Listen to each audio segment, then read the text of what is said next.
తిరుపతి పట్టణంలో అన్ని సబ్ డివిజన్ల హెడ్ క్వార్టర్స్లో అన్ని ఇంపార్టెంట్ కాలేజెస్లో ఒక సైబర్ ఎక్స్పర్ట్ పిలిపించి ఈ సైబర్ నేరాలపై అవగాహన కార్యక్రమం ఏర్పాటు చేయడం జరిగింది.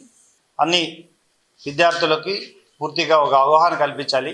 వాళ్ళు మొబైల్స్ ఏ విధంగా వాడుతున్నారు, యాప్స్ ఏ విధంగా డౌన్లోడ్ చేస్తున్నారు, వాటి వలన వచ్చే ఇబ్బందులు ఏంటి, ఇవన్నీ కూడా ఏర్పాటు చేయడం జరిగింది.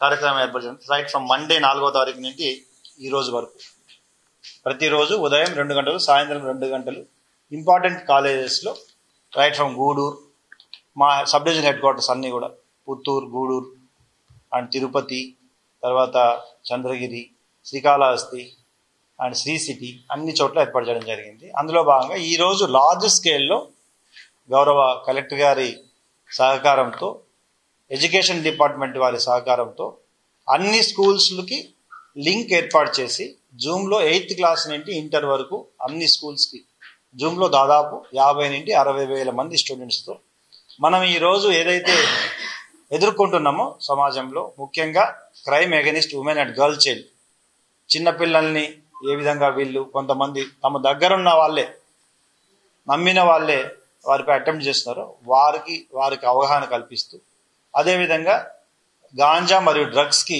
వ్యతిరేకంగా ఎటువంటి చట్టాలు ఉన్నాయి, ఏ విధంగా మీరు సమాజానికి తెలియజేయాలి, మీ తల్లిదండ్రులకు తెలియజేయాలి, సైబర్ క్రైమ్స్కి మనం లోన్ అవ్వకుండా ఏ విధంగా చర్యలు తీసుకోవాలి, ఇవన్నీ కూడా రైట్ ఫ్రమ్ స్టూడెంట్స్ నుండి అందరికీ తెలియజేయడం జరిగింది.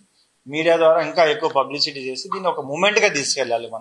తద్వారా మనం ఈ 3 ఏవైతే మనం ఎదుర్కొంటున్నామో ఈ సమస్యల మూడింటిని మనం ఏదైనా మనం అనుకుంటే సాధించింది ఏమి ఉండదు. కాబట్టి సమాజం నుండే మార్పు రావాలి.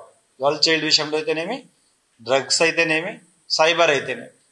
ఒక ఉద్యోగం ఊరికే ఏది రాదు. నీకు ఉద్యోగం ఇస్తామంటే పక్కన అడగాలి, ఇది ఉద్యోగం వస్తుందా లేదా, లింక్ క్లిక్ చేయడం కాదు. అదేవిధంగా అన్నెసెసరీ వీడియో కాల్స్ వస్తుంటే మనం ఓపెన్ చేయకూడదు. లేదా ఓటీపీ అడిగినప్పుడు కొంచెం ఆలోచించి ఫ్రెండ్తో మాట్లాడితే ఆ ఓటీపీ తెలుస్తుంది. సో ఇలాంటివన్నీ కూడా మనం అందరికీ సొసైటీకి తెలియజేస్తే తప్పకుండా రాబోయే రోజుల్లో ఈ సైబర్ క్రైమ్ని, డ్రగ్స్ని, తర్వాత వీటిని కూడా పూర్తిగా మనం ఎదుర్కోగలుగుతాం. సో దాని గురించి ఒక మంచి అవగాహన కార్యక్రమం తిరుపతిలో ఏర్పాటు చేయడం జరిగింది. మీ ద్వారా ఇంకా ప్రజలకి తీసుకెళ్లాలని కోరుకుంటున్నాం. మేమైతే అబ్జర్వ్ చేయలేదు. మరి మీరు ఎవరి దగ్గర చెప్పండి, మీరు చూపించండి, తప్పకుండా ఇవ్వండి. మీరు తప్పకుండా అవి అందించండి, తప్పకుండా చేస్తాం. మరి వాళ్ళ ఫాదరే వచ్చి మీడియా ముందు ఆ రోజు హాస్పిటల్ దగ్గర చెప్పడం జరిగింది కదా, ఇవ్వండి. మీరు అది మీడియా పోలీస్ వారికి అందించండి.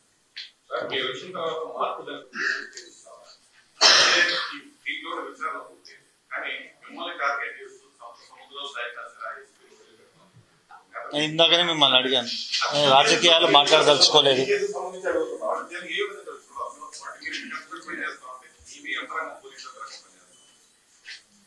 నేను ఒక all India service, Indian police service సంబంధించిన అధికారిని. నేను నేటివ్ ఆఫ్ ఆంధ్రప్రదేశ్, అనంతపూర్ జిల్లా. నాకు వెంకటేశ్వర స్వామి దగ్గర సర్వీస్ చేయాలని ఒక మంచి ఆశతో ఇక్కడికి రావడం జరిగింది. ప్రభుత్వం నన్ను ఇక్కడ అపాయింట్ చేసింది. నేను తప్పకుండా చట్ట ప్రకారం ఉద్యోగం చేయడం జరుగుతుంది.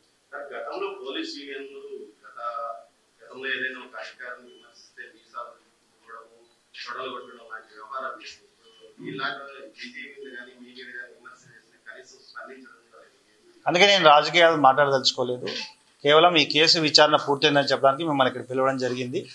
తప్పకుండా చట్ట ప్రకారం నా విధి నేను నిర్వర్తిస్తాను.